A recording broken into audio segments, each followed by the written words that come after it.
Šiame epizode kartu su Žygiu kalbamės apie tai, ką Lietuva daro gerai savo saugumo užtikrinimui, ką blogai. Kaip suprasti dabartinius politinius viražus JAV ir kodėl turime aktyvuoti visus įmanomus resursus, kad tik išliktume paviršiuje ir neleistume blogiui užlieti mūsų ateities. Antroje dalyje Žygis paskalbės su Stevenu Audžes, Koščiuškos fondo vicepirmininku. Jie diskutuos apie Tado Koščiuškos palikimą, jo reikšmę Lietuvai, Amerikai, bei kaip jo pavyzdys gali įkvėpti mus šiandien, tiek kovojant už savo, tiek už kitų laisvę. Tai epizodas apie mūsų atsparumą, drąsą ir ryžtą veikti. Mano nuomonė, čia iki šiol geriausias mūsų įrašytas epizodas, tad nepabėkit ir linkiu jums gero klausimo. Sveiki vėl Žygi, kaip laikotės, dabar jūs Varšuvoje, ar ne? Taip, tik iš Kijevo, vakar paskutinis susitikimas su Zelenskiu, tai tikrai daug įspūdžių, 2 dienos Kijeve, buvo ir svarbu, ir įdomu, bet taip, jau pakeliui į Lietuvą. O kaip pati konferencija, pati kelionė į patį Kijevą, kaip apskritai nuotaikos Ukrainoje? Neramus laikai, aš prisimenu, buvau prieš pusmetį, buvo, aš įsivaizduoju, daugiau optimizmo tada, nei yra dabar. Žinok, keistas jausmas, aš jau 11 kelionę po invazijos darau su įvairiais europiečiais. Pradžioj atvažiuodavom tam, kad nuraminti išsigandusius ukrainiečius. Ir pasakyti, kad tuoj mes čia kažką pateiksim, suteiksim, padėsim, sustabdysim. Dabar toks vaizdas, kad tie europiečiai važiuoja nusiraminti Ukrainą. Ukrainoje daugiau ramybės negu mūsų pačių sostinėse. Na įsivaizduok, jie turi 600 tūkstančių kariuomenį. 600 tūkstančių. Jų gynybos pramonė išaugo iki tokių apsukų, kurių neturi nė viena Europos šalis. Aš sakyčiau, galima netgi taip pavadinti, kad čia po savaitės įvyko toks savotiškas atsakas Münchenui, kai visi buvo šokiruoti po tų kalbų. Po savaitės Kijeve susirinko visa komisijos vadovybė, visi komisarai, daugybė lyderių, ypač išsiskyrė, aišku, Šiaurės ir Baltijos šalių lyderiai, bet ir prancūzai, ir vokiečiai, ir britų milžiniška delegacija, ir mūsų daug. Tai aš sakyčiau tokia Europos valanda, kur europiečiai po 3 metų tokių važinėjimų ir klejojimų, pilnai spaudžia, taip sakant, gazo pedalą, eina all in. Vokietijoje kaip tik įvyko rinkimai, kur sklinda gandas, kad jie iš tikrųjų nustatys naują kartelę minimum 3% gynybai. Kalbėjom apie tai, kaip atgaivinti tas gynybos pramonės kartu. Aš sakyčiau, labiau įkvėptas iš Kijevo grįžau, negu kad paskendęs mūsų socialinėse burbuluose, kur žmonės verkia, pyksta, rauda, o ten jie neturi tam laiko, jie tiesiog kovoja ir dirba.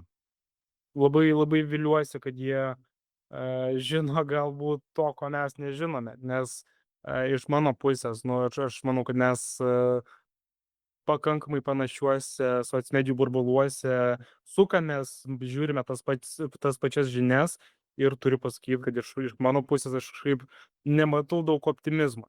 Vis dėlto, jūs teisus sakydamas, kad iš esmės dabar išauš Europos valanda ir viliuosi, kad tokie, nešvaistysime tos valandos, kaip sakant. Bet man toks jausmas, bent jau žiūrint iš šono, kad mes neišnaudojame dabar tos valandos, kuri yra mums suteikta. Gerai, gal tie patys Britai ir paskelbė vakar, kad iki 27 metų pakels savo gynybos biudžetą. Aišku, dabar su Mercu, duok Dieve, jie prisims šiokią tokią lyderystės poziciją Europoje ir kad vokiečiai mus ves į šviesią ateitį. Bet vis dėlto, man atrodo, iš mūsų pusės biškį per tyla. Ir kai sakau, kad iš mūsų pusės, aš turiu omeny apskritai ir Europos vadovų taryba, ir užsienio reikalų ministrai visi, kažkodėl, manau, mes bent jau šiam momentui esame pakankamai įsibaiminę ir nežinom, ką daryti. Nu, gal ir žinom, ką daryt, bet manau, dar niekas užtektinai to nedaro, nors reikia vis greičiau ir sparčiau judėti. Ir, nu, pavyzdžiui, iš mūsų pusės, ane, ir iš Lietuvos, nors ir ministras Budrys karts nuo karto tikrai teisingai ir gražiai pasisako, bet tokios rimtos iniciatyvos iš mūsų dabartinės vyriausybės aš nedaug matau.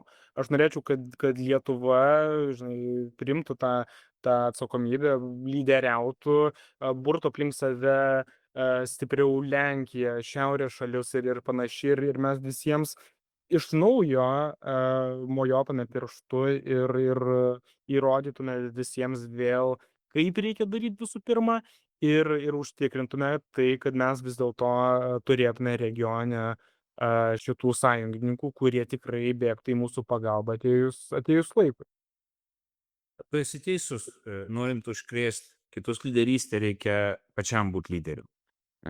Ir tai daryt darbais, o ne žodžiais. Va šiuo metu esu Lenkijoje, kurie nieko daug nekalbėdami užsiaugino didžiausią gynybos procentą ir ruošiasi toliau stiprinti savo gynybą, tačiau dėja jie stiprina iš esmės savo valstybės rėmuose. Net labai galvodami apie regioną, kaimynus ir mus visus. Jeigu mes iš tikrųjų pavasario sesijoje pakeliam tą procentą gynybos, mes tada turim moralinę teisę to reikalauti iš kitų. Ir taip pat esi teisus, kad vat, dabar vyksta tas momentas baimės, bet psichologiškai visą laiką pradžioj tu atmeti realybę, bijai, bet po to pereini į kažkokį konstruktyvą. Jeigu Europa nepanaudos šitos baimės šitam konstruktyvui, jeigu neapsispręs ginkluotis, skirti tam daugiau pinigų, nes vat kas šiek tiek gražiai nustebino, kai aš mačiau tas lenteles, vat Facebook'e pas mane tai yra, faktiškai 3/3 fronto poreikių ukrainiečiai pasigamina jau patys. Jiems reikia kuo labiausiai pinigų. Vat tas daniškas modelis, mes investuojam į jų pačių gamybą, jie jau tuos daiktus pasigamina patys. Įsivaizduok, 70% rusų nukaunama fronte dronais, kurie atsigaminami ten, Ukrainai, kuriuos mes irgi kartu gaminam pagal jų pavyzdį. Tai pinigų Europai tai tikrai netrūksta. Vat ko trūksta tų aukštesnės klasės oro gynybos sistemų.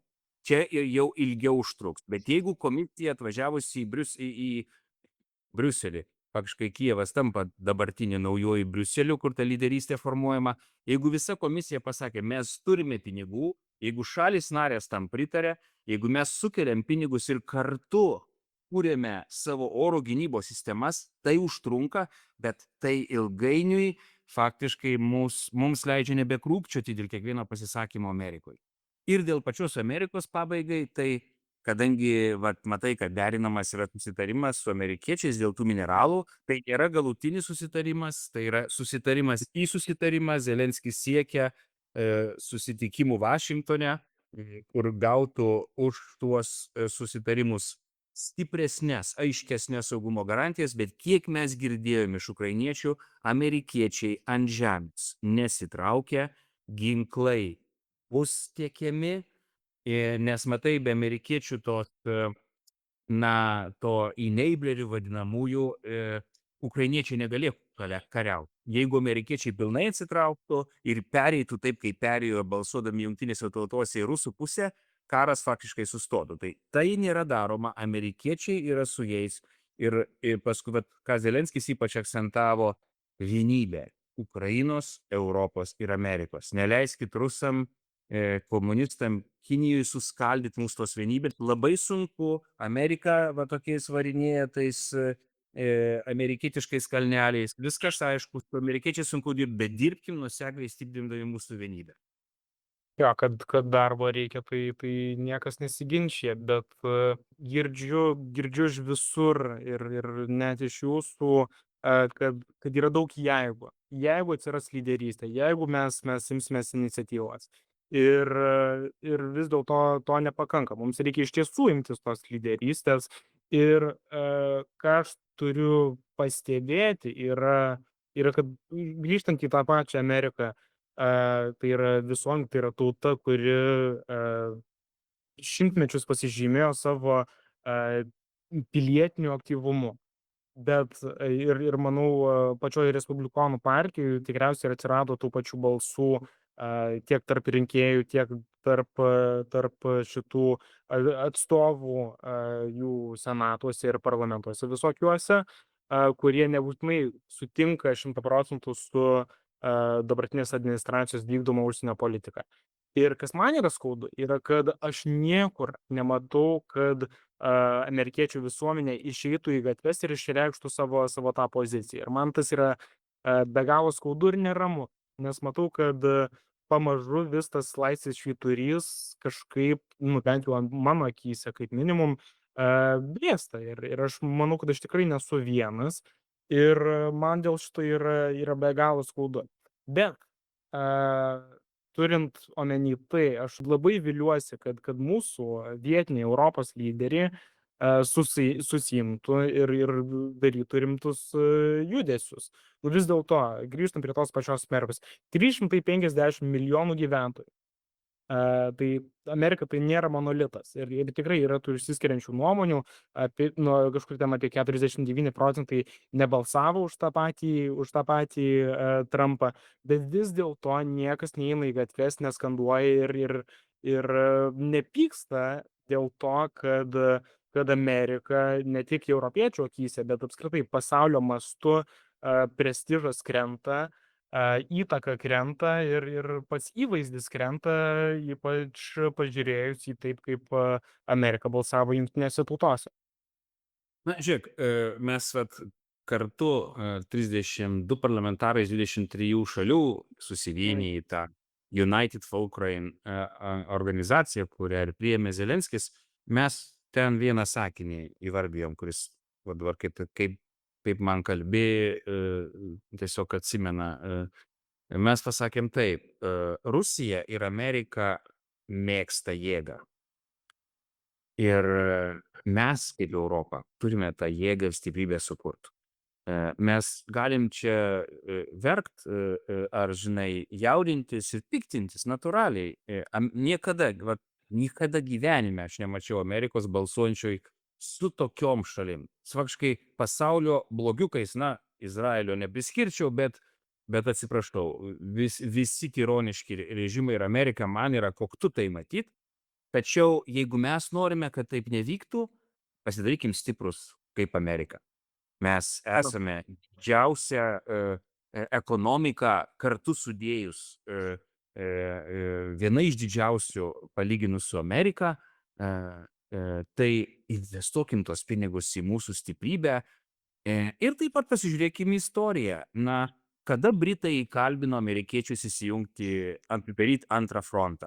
Kada Britanija, na, beveik iki 30–40% investavo į gynybą jau karo metu, nors logiškiau investuoti prieš karą, kad nebūtų to karo, ir praėjo porą gerų metų. Įvyko Pearl Harboras, kol amerikiečiai atsibudo. Tai dirbkim nuosekliai, ne iš karto pasirodo tie ženklai nepasitenkinimo, bet aš esu įsitikinęs, kad ir po šitų balsavimo, ir šiandien ryte atsibundu, gaunu didžiulį laišką iš National Endowment of Democracy, organizacija, kurią Reiganas įkūrė 83 metais, kovos su komunizmu. Jie visi, jų visų atlyginimai projektai yra užblokuoti. Ir susitikau Moldovos atstovus, kuriems rinkimai ant nosies, kur rusai kišasi į visos Juodosios jūros pajūrio valstybių rinkimus, faktiškai bandydami nuversti valdžias Rumunijoje, Moldovoje, Ukrainoje, Sakartvele jie turi savo rankose. Tai, na, kiekviena diena nekovos su šito blogiu leidžia tam blogiui įsiviešinti mūsų namuose. Tai ir paskutiniai Trumpo pareiškimai, kad jisai leis už ten porą milijonų nusipirkti teisę gyventi Amerikoje rusų oligarchams. Prisimenu, ką mums Britai pasakė. Pažiūrėkite mūsų London City. Mūsų Jungtinės karalystės vos rusai nepaėmė ir tikėtina jie prisidėjo prie Brexito balsavimo. Tai, na, nematyti to yra naivu. Bet mes ir esam tie senesni europiečiai gyvenantys šalia blogio, kad nuolat jiems tai primint. Todėl mes visi suvienyti už Ukrainą ir sutarėm su Zelenskiu ir kitais, na, darysim viską. Amerikoje aš kitą savaitę esu Vašingtone 3-4 dienas, po 2 savaičių vėl Vašingtone ir dirbsim, na, kiekvienoj gatvėj. Turime amerikiečius, negalima pasakyti atvesti į protą, bet pamatyt pasaulį mūsų akimis, kaip kažkada pamatė, kaip kažkada Kosciuško, apie kurį vat ir kalbėsim tuoj su Kosciuško fondas atstovu, jisgi buvo artimiausias prezidento Vašingtono draugas. Jis su Jeffersonu buvo artimi draugai. Šitas lietuvis, Lenkas, mūsų buvusios imperijos generolas, jis sugebėjo prieiti prie aukščiausių vadų ir kovot už laisvę abiejose pusėse. Va. Kosciuško dvasia gyva ir mes ją toliau, taip sakant, bandysim atgaivint. Ir šiais laikais aš manau, kad nu, mes tikrai turime tą milžinišką diasporą. Galima ir priskirti patį Kosciušką prie tos pačios diasporos. Ir pačioje Amerikoje, Britanijoje ir taip toliau mes, Lietuva, turime milžinišką diasporą. Ir man yra gaila, kad net šiuo metu mes ją dar pilnai nesinaudojame. Ir manau, kad tai yra puikus resursas, kuris tikrai galėtų dirbti, nu, visų pirma, supranta tai, ką mes išgyvename. Ir jie turi puikią galimybę prisidėti prie šito. Ir beje, aš turiu biškį sukritikuot mūsų bendrapartietį ir mano vienmandatininkę, už kurią aš balsavau. Ne dėl to, kad aš balsavau prieš Armonaitę, bet aš dėl to, nes kai aš dirbau diasporos politikoje, tarkime, Dalia Asanavičiūtė visada buvo šalia ir labai veiksni ir labai puikios iš jos iniciatyvos, bet deja kažkaip šiuo metu aš nematau, nu, gal čia per stiprus teiginys, bet aš labai norėčiau iš Dalios matyti daugiau pastangų verbuojant diasporą už Lietuvos saugumą ir už Europos saugumą. Tai gal net būtų įmanoma kažkada su ja pasikalbėti ir įsijungti į šitą podcastą ir pakalbėti apie ką diaspora, nu, dėl šito gali padaryti. Bet vat kitas dalykas, jūs paminėjot tuos pačius Amerikos finansavimų grantus ir panašiai, būtent pilietiniai visuomeniai, kuri, aišku, nemaža dalimi prisideda prie blogio atrėmimo. Aš pats dabar dirbdamas su Jaunųjų konservatorių lyga, mūsų artimieji kolegos, tiek iš Ukrainos, tiek iš tos pačios Moldovos, Solidarno Molod ir vadinasi Moldovarų organizacija Pas Moldova. Tai jie gaudavo iš esmės visą savo finansavimą iš būtent USAID ir panašių institucijų. Dabar jie tų pinigų negauna. Ir tai jiems, ypač Moldovos atveju, pasidarė daug sunkiau kovoti prieš tą pačią autokratiją, prieš tą patį Rusijos blogį ir kovoti už demokratiją ir tiesą. Ir čia yra kita problema, kuri, nu, kartais yra užmirštama mūsų pačių Europoje. Mes šitų žmonių nefinansuojame, nors mes turėtume. Ir gal net mums yra galimybė įsiterpti į šitą vakumą ir užpildyti savais pinigais. Sutinku, bet vat ką aš Amerikoj ir išmokau, ir dėl ko amerikiečiai dažnai šaiposi iš europiečių, kodėl amerikiečiai turi remt visas laisvės kovas visam pasaulyje. O kodėl jūs nemokat susikelt pinigų?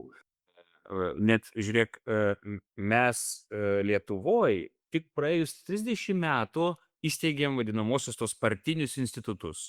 Taip. Europinės dešinės institutas, liberalai savo ir socdemai. Na, tai yra tai, ką Reiganas padarė 83 metais, tai, ką dėja kol kas Trumpas bando šiandien paralyžuoti, bet tai yra labai sena praktika, ką mes faktiškai amerikiečiai išmoko iš vokiečių. Vokiečiai pirmieji kūrė tos partinius fondus, Adenauerio. Vat aš už savaitės būsiu CSU, Zeidelio fonde. Pas mus veikia visų 3 vokiečių partijų, na, ir žaliųjų nėra, yra liberalai, socdemai, vokiečiai. Tai tai pačiai Moldovai klausimas. Ateis laikas, kai jūs turėsit suprast, kad augint jaunus lyderius yra ir jūsų rankų darbas. Reikėjo pakeisti Lietuvoje įstatymus, kad leistų partijos finansuoti tos institutus. Ir, o šiandien, kai aš girdžiu, kad amerikiečių parama sustoja, tai aš žinau, kad Europa irgi imasi veiksmų, pavyzdžiui, konkrečiai dėl Moldovos, tai Makronas, prezidentas, imasi iniciatyvos suburti už Moldovos laisvę ir demokratiją esančias šalis, mes patys kaip Lietuva padidinam finansavimą ir sutarėm su Moldova, kaip dabar Ukrainai buvau, su Suvientais už Ukrainą, kad sutelksim visą pasaulį kaip United for Moldova ir bandysime kiek įmanomai padėti. Tai nėra didžiulė šalis, mažesnė net už mus, o keliai yra tie patys. Rusai taip pat sėdi jų vadinamosiose palūkių jie neturi, bet žemės ūkį, miesteliuose, kaimeliuose ir kalba tuos pačius melus, kaip pas mus kalbėjo kabutėse gerbiamas Karbauskis, kad sužlugs Lietuva, jeigu įstos į Europos Sąjungą, tai tikrai galim padėti. Pinigų turim, patirties turim, nesižvalgykim visais klausimais į Vašingtoną, daugybę dalykų galim pasidaryti patys. Jo, daug kas patys galime padaryti, bet tuo pačiu aš suprantu gal amerikonų, bent jau dabartinių emociją, kad jie kabutėse nenori būti vieninteliai, kurie paremia mūsų pilietinės visuomenės visokius ten, organizacijas, iniciatyvas ir panašiai. Bet iš kitos pusės reikia pripažinti, kad tai, ką jie gauna, kaip sakant, mainais į tuos pinigus, tai yra nepaneigia. Tas soft poweris to pačio USAID buvo nuostabus vadinamas assetas Amerikoms. Bet gerai, tiek jau to apie tą USAID. Gerai, bet grįžtant prie kito dalyko, ką jūs buvot minėję prieš keletą minučių ir per, manau, visas mūsų jau įrašytas serijas, ta vadinamai Pearl Harbor įvykį, ar ne? Tai buvo tas įvykis per antrą pasaulinį, kuris galų galiai įtraukė Ameriką link mūsų gelbėjimo. Tačiau man yra smalsu, kaip turėtų atrodyti tokio pat įvykio atitikmuo šiais laikais. Nes man šiuo metu atrodo, bent jau vėlgi, pabrėžiu, kalbant apie dabartinę Amerikos administraciją, kas turėtų įvykti Amerikoje, kad jie pagaliau suprastų ir atsikvošėtų ir suprastų, kad čia yra ta teisingoji kova. Nes vis dėlto pripažinkim, kad Amerika bene kasdieną patiria ten Rusijos visokius kibernetinius įsilaužimus, vis kažkokie ten, tas informacinis karas kaip ir buvo, taip ir niekur nedingo. Vis tie rusai bando įsiskverbti į Amerikos šitą, suprantat, ką aš noriu pasakyti. Matai, aš sakyčiau taip, tie žmonės, kurie daro įtaką iš blogosios pusės Trumpui, nenoriu aš jų čia per daug įvardyti, bet ten yra daug stovyklų. Yra tie, kurie mūsų supranta, juos galiu įvardyti, generolas Kellogas, nacionalinio saugumo patarėjas Volsas, sekretorius Rubio, bet yra ir kiti. Tie kiti bando Trumpo galvoj nupiešti pasaulį, kuris tik dalinai yra tiesa. Pavyzdžiui, pasakyti, kad rusus galima atplėšti nuo Kinijos, tas reverse Kissingeris, kad gali įvykti, nors tai yra visiškas absurdas. Tie, kurie žino rusus ir komunistus Kinijoje, žino, kad tai yra nesąmonė. Taip pat jie bando pasakyti, kad Ukraina čia, žinot, nieko baisaus, kas čia įvyks, nerodo, kad jeigu vis dėlto Kijevas gali būti paimamas rusų, kad tai bus didžiausias paskatinimas viso pasaulio blogiukams, lygiai taip pat nukariauti mažesnės, silpnesnės, netokias ginkluotas demokratijas visur, Lotynų Amerikoje, Afrikoje, Taivano sąsiaurį, kas tiesiogiai pažeis Amerikos interesus. Tie izoliacionistai nerodo ryšio tarp Rusijos ir Kinijos, kuris yra milžiniškas ir pasiekmėm ir visko kitų. Paprastas faktas, jeigu visa Ukrainos galybė, kuri šiuo metu yra sukurta su technologijom, su žmonėm, pereis į Rusų ir Kinijos pusę, mielieji, mes neturime pajėgumų tokių. Privalome ukrainiečius laikyti savo pusėje, tai yra mūsų didžiausias interesas ir Amerikos didžiausias interesas, bet dėl to reikia labai kantriai su tais amerikiečiais kalbėti, jie iš tikrųjų priima visus sprendimus paskutiniai ir vat buvo Britai, jų buvo labai daug. Ir jie visi prašė mūsų pasikliauti pačių Britų instinktais, nėra tautos, kurie amerikiečius žino geriau, jie žino, kaip su jais kalbėti, tiek nuo kairės, tiek nuo dešinės. Tik aišku, tas ir buvo labai gražu Kijeve, kad mes, europiečiai, mūsų buvo 32, jų 16, mes sutarėm sujungti jėgas Europos ir Britų. Vienas dalykas stiprinant mūsų saugumą ir gynybą Europai, o kitas dalykas įkalbinėjant amerikiečius likti su mumis. Nes, šita kompanija yra vis tiek stipriausia, geriausia ir mes negalime leisti Amerikai pereiti į blogio ašies pusę, nes tie simboliniai balsavimai iš tikrųjų atrodo gąsdinantis. Labai gąsdinantis ir aš kasdieną gyvenu su to Baideno žodžiais, kuriuos jisai pasakė ten 8-ojo dešimtmečio pabaigoj praeito amžiaus, sakė, there is no moral center in Europe without the US. Ir turint šito omeny, mes turime 2 scenarijus, 3, bet tik 2 gerus. Vienas tai yra, kad mes irgi džiugina, ne tai, kad džiugina, bet duoda kažkiek ramybės mintis, kad Rusijai užtruks minimum 4 metus atsistatyti, kad jie vėl galėtų pulti kitas demokratinės šalis.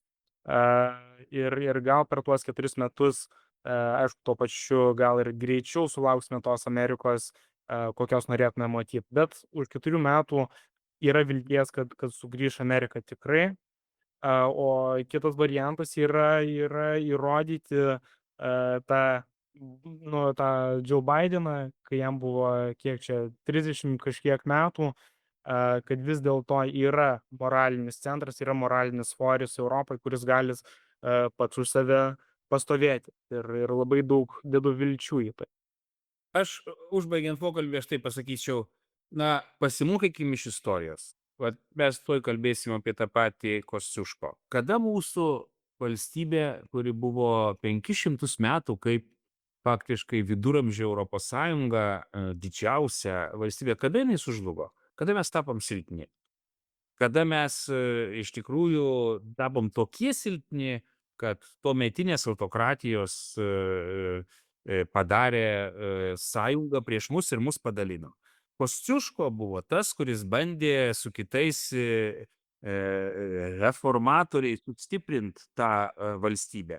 Tai pasimokykime iš to, kad vienas dalykas turim būti stiprus, antras dalykas turim būti vieningi, taip pat vieningi ir su ta pačia Amerika. Stiprybė ir vienybė reikalauja labai daug pastangų, labai lengva yra atsiduoti silpnumui, pasidalinti, dangus griūva ir į krūmus. Ne, tai būtų didžiausias rusų ir kiniečių džiaugsmas, jeigu mes taip elgtumės. Mūsų istorija moko, kad mes negalim būti silpni ir negalim būti nevieningi. Lietuviai tai turi savo genuose, mus gerbė amerikiečiai.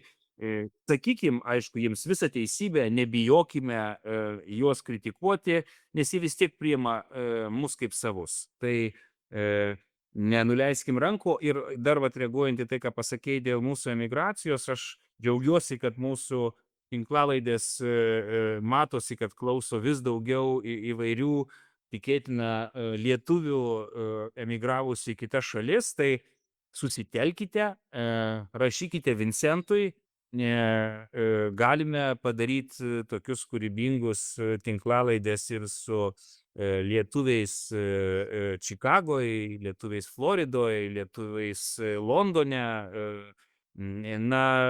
Junkim jėgas iš tikrųjų, nes nieks geriau negu jūs nepažįstat savo buvimo valstybių. Ir čia pabaigsiu, ukrainiečiai dabar labai ieško ambasadoriaus Vašingtone. Na, kaip kuris sugebėtų tuos respublikonus įtikinti. Ir aš jums sakau paprastą dalyką, pažiūrėkite į lietuvių istoriją. Tokiais lūžiniais momentais geriausi ambasadoriai buvo mūsų emigrantai. Venskus Briuselyje ir panašus. Dalinai neždami tą Kosciuškos dvasią. Ir tavo šeima, Vincentai, tavo senelis buvo toks pats Kosciuška grįžęs kažkada nepriklausomybės pradžioj, Kronkaitis generolas, kūręs mūsų kariuomenę. Tas pats Adamkus buvo savotiškai Kosciuška apleidęs gerbuvį, puikų gyvenimą Čikagoje ir įlindęs į visas šitas kova su sovietiniu paveldu. Tai mūsų jėga, kaip ir žydų, yra tai, kad mes sugebam apjungti savo diasporą vardan savo tautos. Tai tikėkime, kad mūsų tinklalaidė prie to prisidės. Puikų žodžiai. Ačiū labai, o iš savo pusės tai užbaigsiu savo dalį, sakydamas, kad vis dėlto vilties yra, jeigu tik nenuleisime rankų ir neatsisėsime ir nepasiduosime. Taigi, ačiū Jums labai, Žygi, kaip visad ir iki kito karto. Iki, Vincent, ačiū tau. Okay, Steve. So we know each other for many years, but people don't know in Lithuania about you, about your great foundation. Would you be so kind to say a few words? Who are you? Why it is important for Lithuania what you do? Why it is something that links Poland and America? So, short story about Kosciuszko and you. Please. Okay. Thank you, Žygis. I'm so happy to be back in Lithuania. I'm so happy to be able to talk to you. So I'm a retired U.S. Army officer. I'm from Wheeling, West Virginia, so a small town. I was in the Army for over 20 years. I graduated from the United States Military Academy. My wife is also an Army officer, retired Army officer. We taught at the Military Academy. We were able to serve all over the United States, to serve time in Europe, to serve time in the Middle East. So the way that I met you was through an association that I have at the Military Academy called the American Association of the Friends of Kosciuszko at West Point. Kind of a mouthful. So when I was at West Point as a cadet, I knew about Kosciuszko, this great, usually Polish engineer that comes, helps the Americans during the revolution. And we have a monument to Kosciuszko, second oldest monument in the world, 1828. The monument is put up. Military Academy only starts in 1802, so very early. When I was teaching, I got involved in this event every year. And I was very impressed that Polonia would come to this event. People that didn't know the military, people that didn't know the Military Academy, but they came to celebrate this hero of Poland, this hero of the United States. So as I got more involved in that, and I started to learn the history, you also learn Kosciuszko, when he is born. He's born into the Commonwealth period of Poland and Lithuania together. When Kosciuszko is born, he's born in what is today modern-day Belarus, which was part of the Grand Duchy of Lithuania, which was in Commonwealth with Poland. So as a historian, I taught history at the Military Academy. When you learn about Kosciuszko, you start learning that this is a person who, for the time, was very unique and particular and should be studied and honored, but also what he stood for carries through to today. So as I worked with my association, particularly once I retired from the military and had more time, we would always focus on the Polish side. Then one year we had a professor come, professor of Lithuanian history, and he came and he talked about Kosciuszko. And so I really started getting into that side of it. So when we did that, even some of the Poles said, "Oh, Stephen, why do we have the Lithuanians come?" And I said, first of all, if anyone wants to honor Kosciuszko, we welcome them and honor them. And then as I started to learn more, it was important to say, wow, Kosciuszko, he was from Poland and Lithuania. The Poles clearly honor Kosciuszko, but the Lithuanians do too. And I think as I even come to Lithuania and talk to people, some say that and some say, well, we know Kosciuszko, but. So I use our events at West Point as a way to bring together United States, Poland, and Lithuania. Thank you for that, Stephen. Just to remind, one of the last actually event, it was Kosciuszko conference organized by Foreign Minister Sikorsky.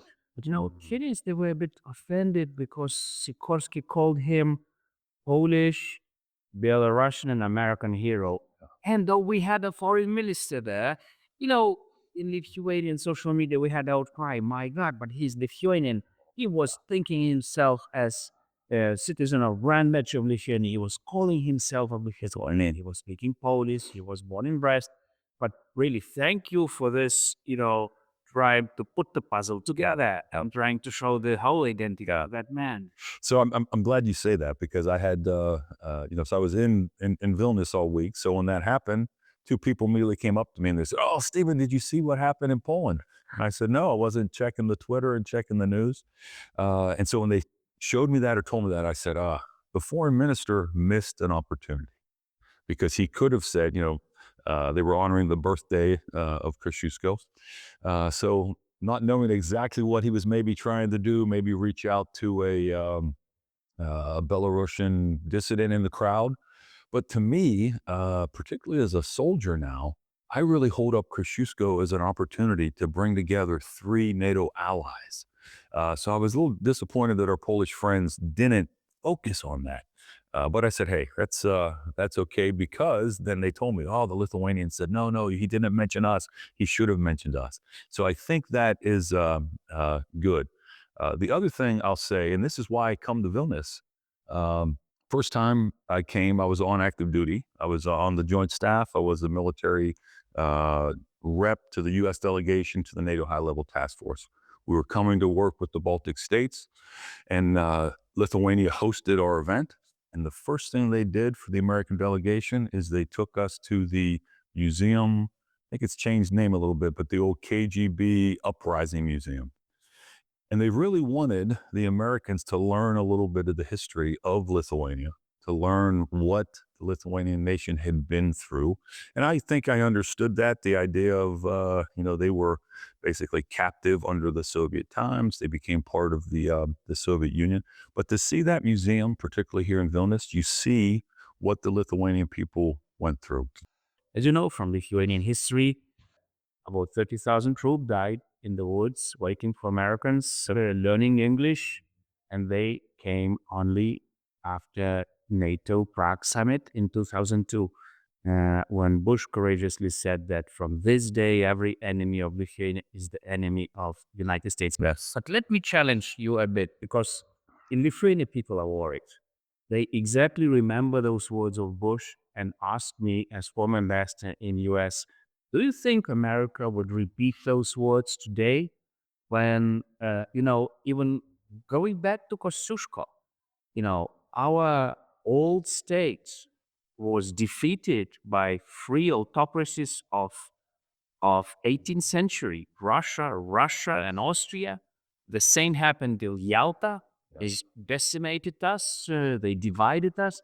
And now when you see President Trump, embracing Russians, our eternal enemy, and siding us out from the table, and saying nasty words about Ukrainian leader, who is our leader of the region.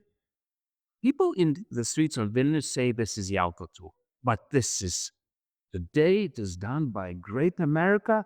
I try to defend American leaders, trying to say that it will never happen. But what can you say about, how can we defend America today when from 18th century, from times of Kosciuszko, we've been standing on one side of barricades, and now it seems like, or maybe it's just, maybe it's wrong, maybe it's just an impression, but I feel a bit like during first years of Obama. You remember, I landed in DC and he was resetting its relations with Russians. I was shouting and crying and protesting. I even made a protest in front of the White House.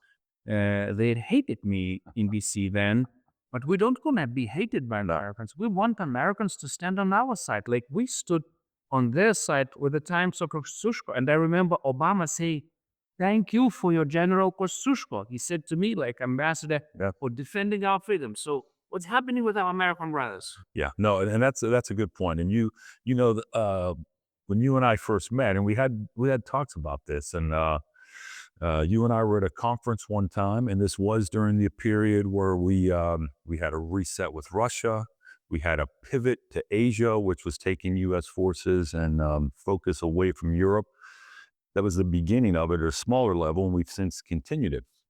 But the one thing you said in a conference, and I think I had just retired, so I could maybe enjoy it more than if I was still on active duty in uniform, is you said, we want the United States to be the United States, to act like the United States, which means, and I take that as a compliment, which means the leader, which means a strong power, but also the moral power to say, we're going to stand up for the right reasons. So yes, now we do have a very difficult time. And I think the first thing I've always done, just to kind of highlight the importance of Lithuania and even Poland.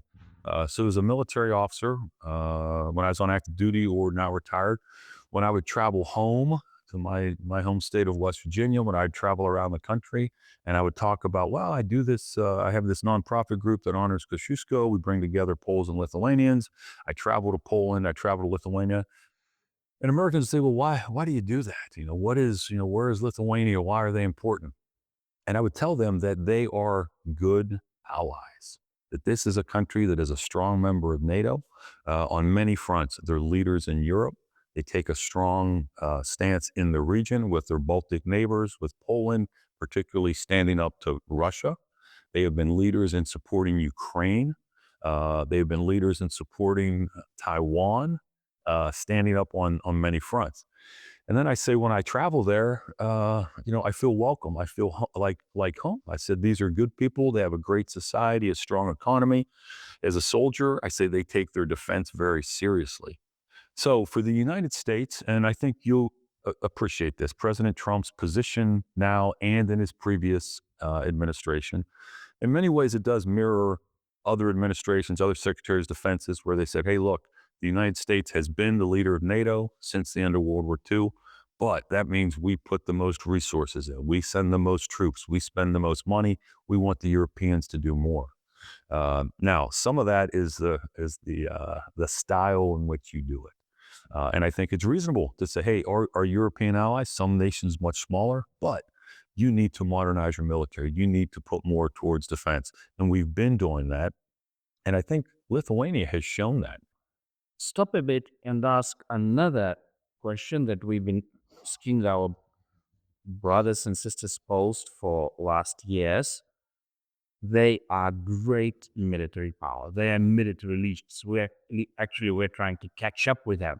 What we kind of notice, maybe this is still complex of a smaller neighbor, that they're building those muscles for themselves. Like, we have some caveats that are not allowing, to use their military power to defend even Lithuania. Can you imagine, even in the previous term of government, we've been starting to negotiate with Poles. Guys, you are becoming so strong, and we're building our muscles. Why don't we cross some stereotypes that we had and some little conflicts that we had over Vilnius? Why don't you think about, putting Polish troops on the Lithuanian soil, like we did with Germans? For example, why don't we boost our Lithuanian, Polish, Ukrainian brigades to division level?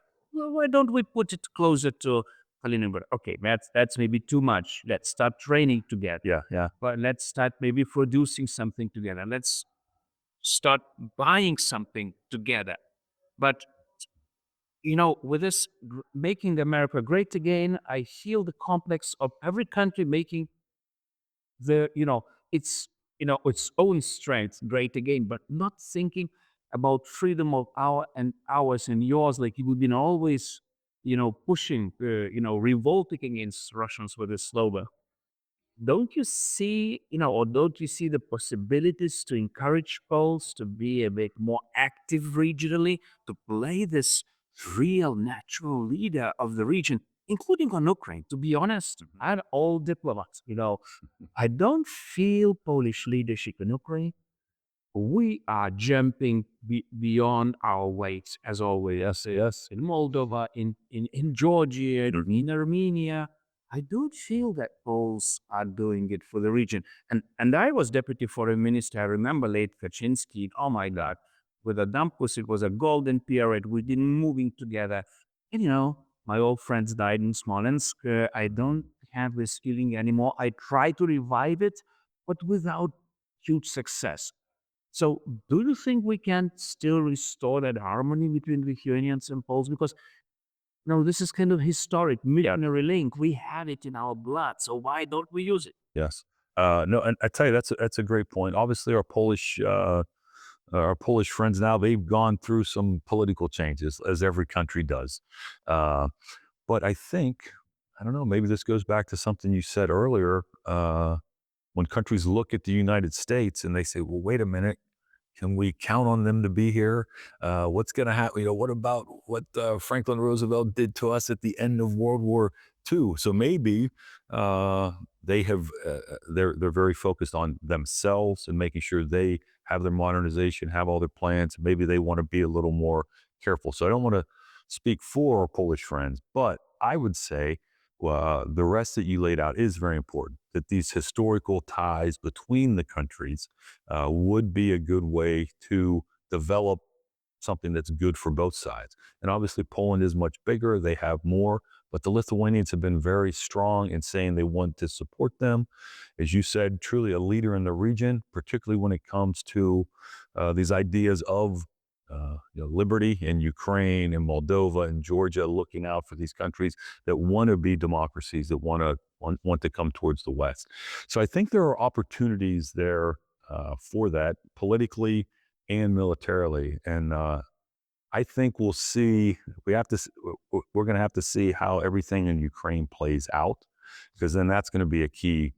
That'll definitely be a key thing on what role Poland might play, what role the Baltic states will play, and probably even more importantly, what role Germany will play, what role France and Great Britain will play. I hear it in Lithuanian streets now every day. Jigis, will actually Americans defend us? What about Article 5? Because we hear what Putin wants.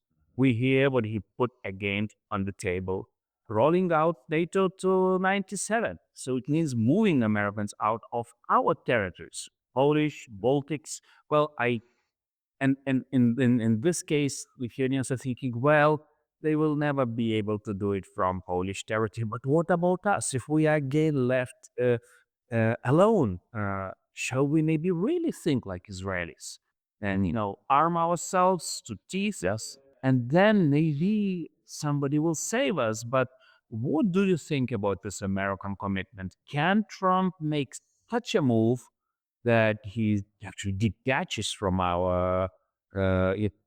I'm calling myself as American of the East. America for me is a dream, is a spirit.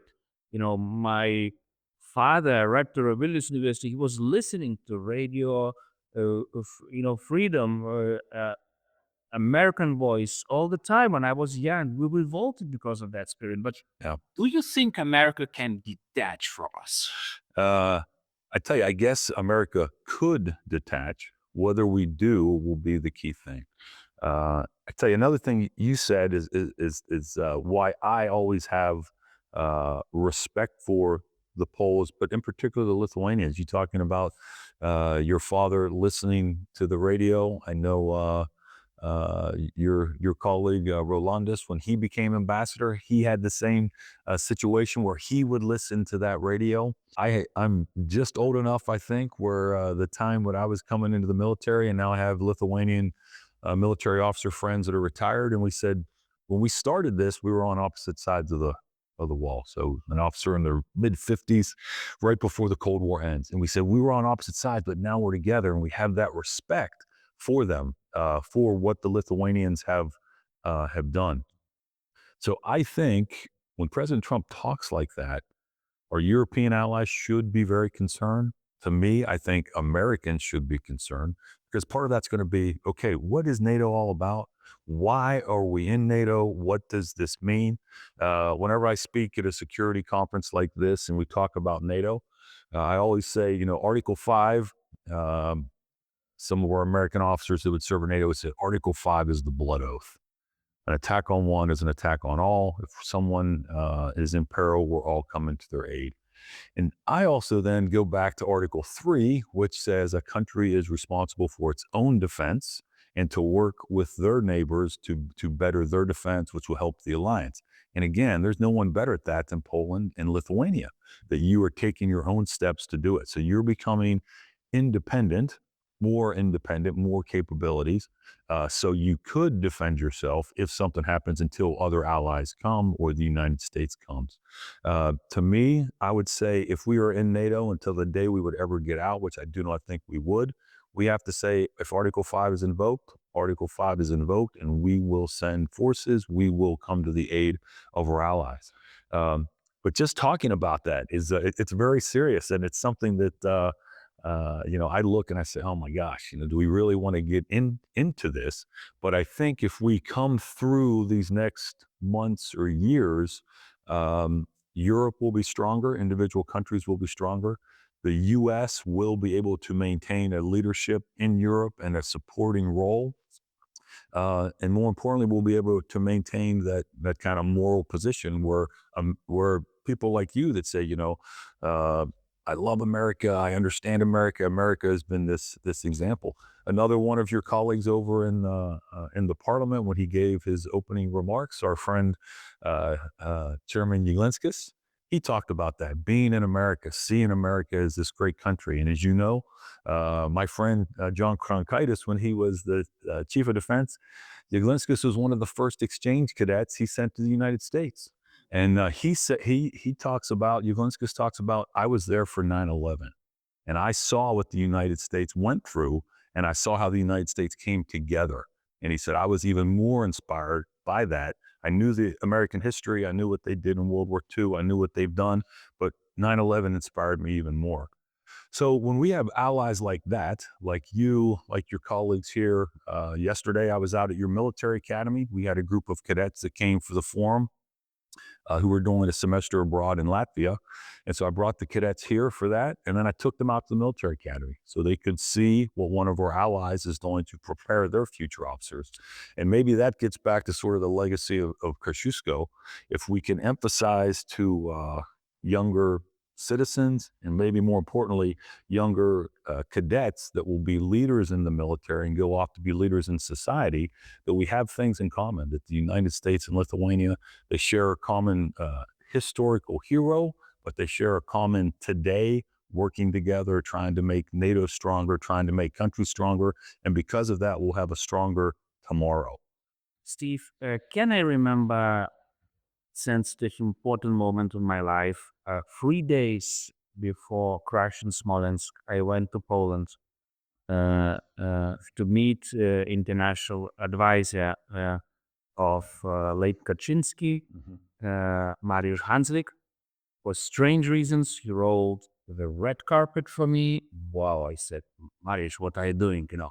Those Polish soldiers greeted me. Well, okay. We went into the chapel where Kaczynski was always praying, and he said to me it was the last talk before the crash.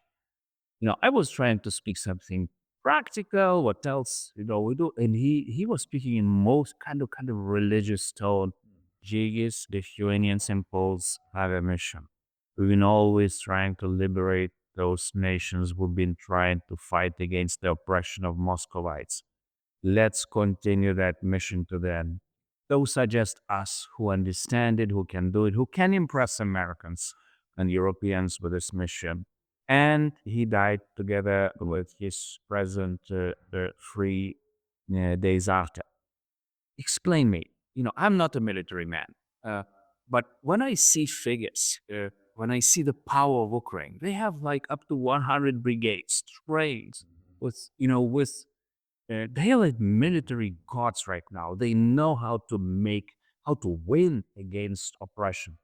Russia, I would say, lost already because for 3 years, as to make this World War first kind of entrenched warfare, this is not Russian Empire. This is the end of the Russian Empire.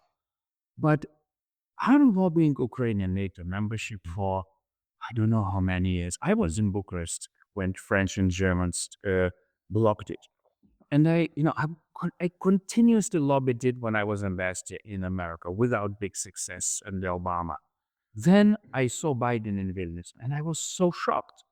I thought, well, our dear Biden, our Irish Catholic who we've been praying at the same churches and drinking the same beer and eating the same Polish Lithuanian sausages, he could, of course, come to Vilnius and extend an invitation because just Chancellor Scholz was a problem. Instead of that, he just took the line of Chancellor Scholz and he blocked it. We rallied Europe. So, and even, okay, I thought if Biden failed, whatever, we will discuss then it with Republicans. And instead of again pushing NATO membership and having this huge military power on our side, there's this reset with Russians with a strange idea that you can do kind of reverse Kissinger, that you can detach the empire of evil, the KGB to the core, communist, because this is 100 years of KGB, detached from the worst communists of the planet in China. When you say to Lithuanians, they laugh. How can you detach KGB from communists? This is the same devil. They hate Americans. They will do anything to destroy your leadership. So it's like fooling.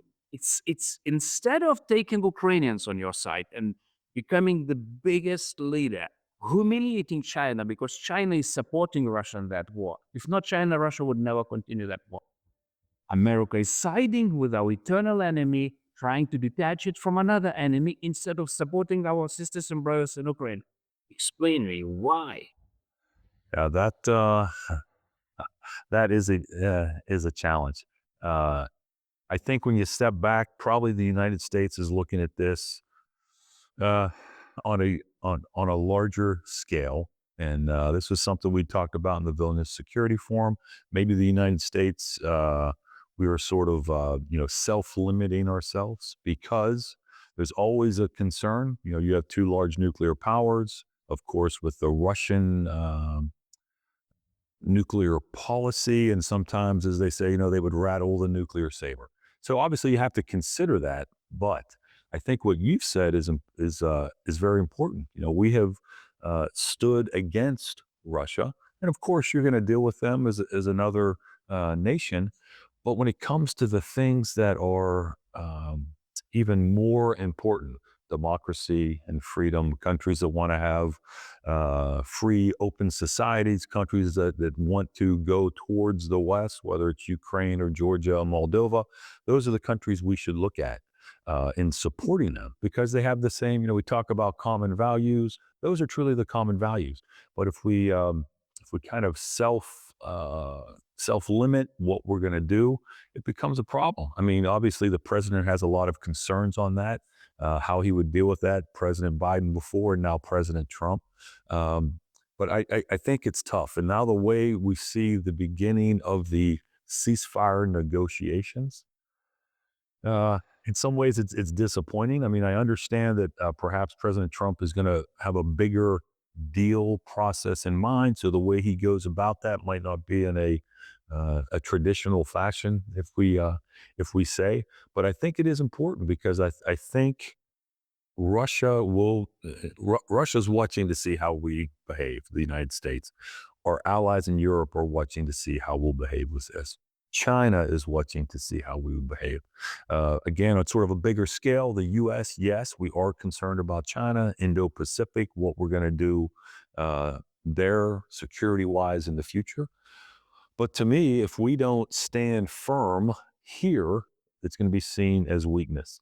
Just maybe last remark and last request, Steve. I was doing the UN NATO enlargement. In those territories, EU and NATO enlargement always danced together. It was tango. I have no successful transformation example with EU enlargement honoring always NATO. There is no. We always work together. My lead to you, I will come back to DC soon, and I will meet Ukrainian Americans there. and I will ask them to build an event on the hill because I want Ukrainians, Poles, and Lithuanians speaking the same voice with Americans.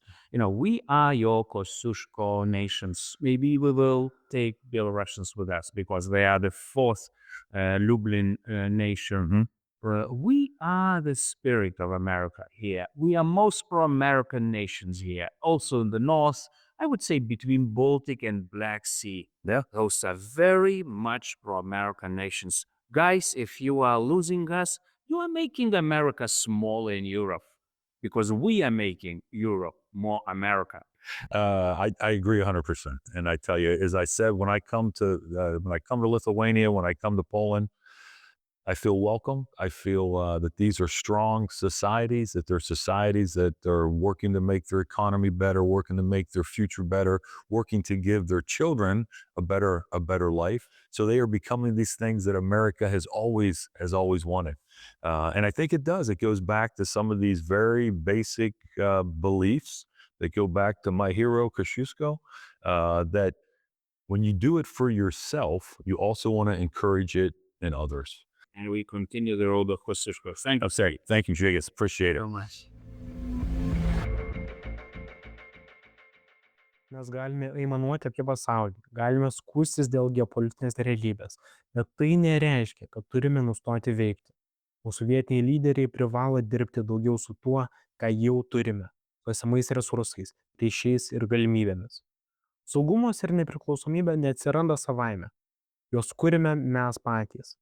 Turime stiprinti ir integruoti ryšius su mūsų regiono valstybėmis, nes tik kartu galime atsilaikyti prieš bet kokias audras. Bet taip pat turime prisiminti ir pasaulį už mūsų sienų. Mūsų diaspora yra didžiulė, dažnai nepakankamai išnaudojama jėga. Ir ne tik mūsų, bet ir mūsų sąjungininkų. Tai be galo vertingas įrankis, kurį turime naudoti siekdami savo stiprybės ir tolesnės nepriklausomybės. Nuo Tado Kosciuszkos kovų už laisvę iki Kronkaičio indėlio mūsų saugume, iki Adamkaus, kuris mus įvedė į NATO ir Europos Sąjungą. Mes turime kuo didžiuotis. Mūsų istorija yra ne tik praeitis, bet ir šulinys, iš kurio semimės ateitį. Tad veikime kartu. Tikiuosi ši serija jums patiko ir iki kito karto.